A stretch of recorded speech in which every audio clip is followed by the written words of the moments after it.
Hello, welcome. I'm your host, Elizibar. We're going to talk about She Could Fly. It's, I know that name from somewhere, and it's not Halt and Catch Fire. But I can't remember where. Christopher Cantwell. Anyway, She Could Fly is... You know, if the guy at my comic shop hadn't said, when I asked or took this up to the counter, if he hadn't said something like, yeah, it's a weird story, but I think you'll like it, because he knows my taste in comic books pretty well, I would have just put this back on the shelf, like, right there.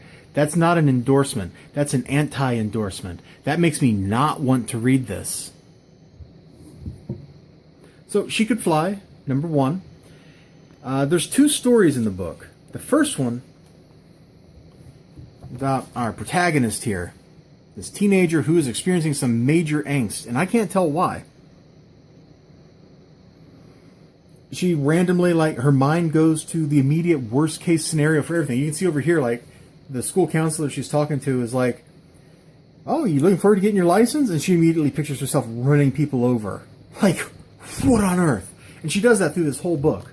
She has some major issues. She needs a real psychiatrist. And if this was actually the story of this girl getting psychiatric help, it would have been a really interesting story. I've never read a comic book like that. I think that actually could be really fun to read. Probably not to write. So why is it called She Could Fly? I don't want to show you that page. Yeah, here we go. Look. There's a lady flying. She could fly. I saw it with my own eyes. She goes to school. She talks to the counselor. She's freaking out. I think rubber ball is like her little comfort word, you know, like to get her through a situation. Rubber ball, rubber ball, rubber ball, rubber ball. And good Lord, she has some major anxiety issues. Her family, at least her mom, seems super nice. Her dad's kind of aloof. But she immediately, I'm going to show you the page I just said I didn't want to show you. Like, she immediately jumps to violence against her family. This is the kind of stuff somebody with a mental problem writes. This isn't the kind of stuff that somebody, like, sane and healthy actually writes. Nobody says, oh, you know what? I need to inflict head trauma on people. That's not a normal thing. That's not something that enters a normal person's mind when writing fiction. It's like, oh yeah, she's going to flip out and inflict violence, and maybe you would have stopped with, like, her pushing mom on the table or whatever, and then she would have cut back to, like, staring at the cactus and hugging mom. Like, I'm pretty sure when you see head trauma drawn like this, it's an indicator of the writer or the artist's own issues. Anyway, she fantasizes about flying, and everything's great. I got to skip these pages because there's some boobies, but we get introduced to another character who is like an engineer or something, I think, and he's working for the Chinese. Let me flip over to that last page. Come on. He's working with, like, the Chinese to build him a flying thing, and he's like, I don't know who that flying lady is. And they're like, we bet you know. Give us our stuff, bro. And he's like, yeah, whatever, I'm having Chinese with a prostitute.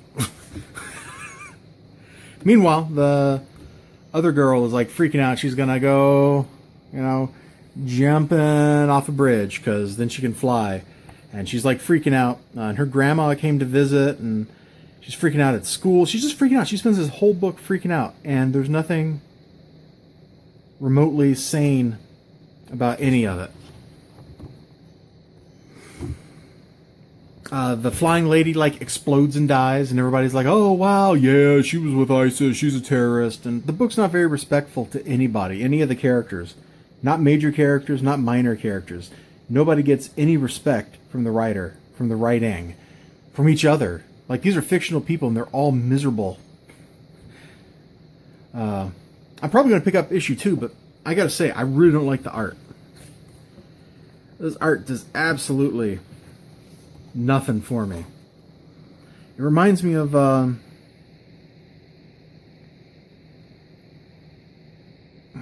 I can't remember. It was a comic. It came out like 10 years ago. And I looked at it, and I couldn't stand the art, but the writing was intriguing. In this case, I can't stand the art. I really don't. For my, what was this, $3.99 probably? $4.99. Holy crap! I paid $4.99 for this. Holy crap! This is not worth $4.99. I can't recommend you out there even pick this book up on the shelf or off the shelf. Just ignore it. Move on with your life. The art is pitiful. The writing was pretty good. It's crazy people being crazy and ugly people being ugly. And I think there might be something interesting that's gonna happen in the story. And that's the only reason I'm going to pick up issue 2 is there's a reveal at the end. The teenager goes like through her throes of depression, and then suddenly she's not so depressed anymore. Like she finds a ray of sunshine, and I want to see where that goes. I want to see how you can't see your face if I put it there, can you? There we go. I want to see how she grows as a person, how she overcomes her own illnesses, her own crazy stuff. Because I think that'll be an interesting journey. That's what I'm interested in here. I'm not interested in the inventor guy at all. I'm not invented. There's like a corporate boardroom where people are corporate scheming in one page. I'm not interested in that at all.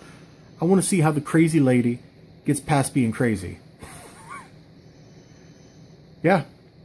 That's it. You guys have a great day. I can't recommend this for anybody except me. And, God, I can't stand the art. I really can't. I don't want to look at the book anymore. I don't know what that says. I don't want to look at the book. I'll see you guys next time. I got to get this out of my sight. Bye-bye.